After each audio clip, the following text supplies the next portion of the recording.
भारत में लागू होने वाले 4 न्यू लेबर कोड्स ने एम्प्लॉइज को कंफ्यूज कर दिया है।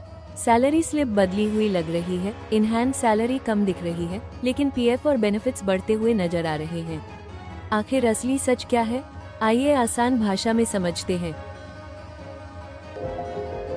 Hello everyone and welcome to our channel EDP services.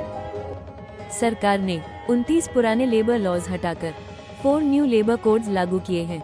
इनमें शामिल हैं 1 wage code, 2 industrial relations code, 3 social security code और लास्ट है occupational safety, health and working conditions code. इनका मकसद है रूल्स को सिंपल बनाना और एम्प्लॉइज की सिक्योरिटी बढ़ाना। सबसे बड़ा बदलाव वेज कोड में किया गया है। अब बेसिक सैलरी कुल सीटीसी का कम से कम 50% होनी चाहिए और अलाउंसेस सैलरी के 50% से ज्यादा नहीं हो सकते। मतलब साफ है, सैलरी स्ट्रक्चर बदलेगा। जब बेसिक सैलरी बढ़ती है तो पीएफ डिडक्शन भी बढ़ता है। इसका सीधा असर पड़ता है आपकी टेक होम सैलरी पर, इसलिए शॉर्ट टर्म में इन हैंड सैलरी थोड़ी कम लग सकती है। यह एक एडजस्टमेंट फेज है।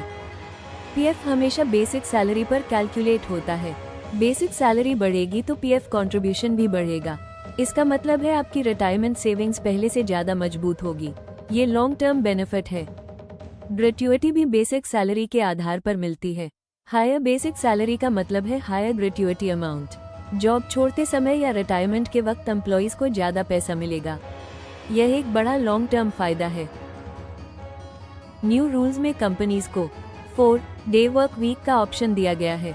अगर कंपनी यह ऑप्शन चुनती है तो रोज 12 घंटे काम होगा, लेकिन हफ्ते में कुल वर्किंग आवर्स 48 ही रहेंगे।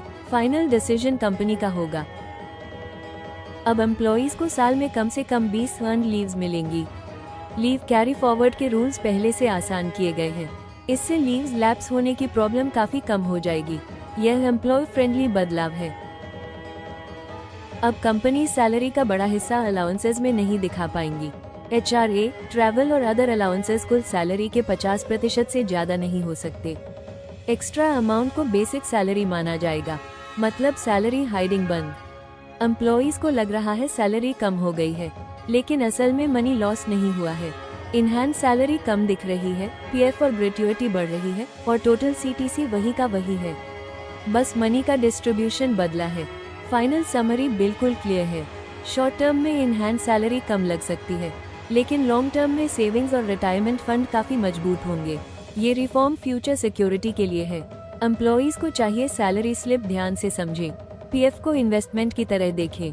सिर्फ मंथली सैलरी नहीं, लॉन्ग टर्म बेनिफिट्स पर फोकस करें और सबसे जरूरी रूमर्स को इग्नोर करें। अगर आप चाहते हैं कंप्लायंस टेंशन जीरो हो, एचआर कॉस्ट कंट्रोल में हो, बिजनेस स्केलेबल हो, तो ईडीपीएस के साथ एचआर आउटसोर्सिंग चूज कीजिए। Thanks for watching this video.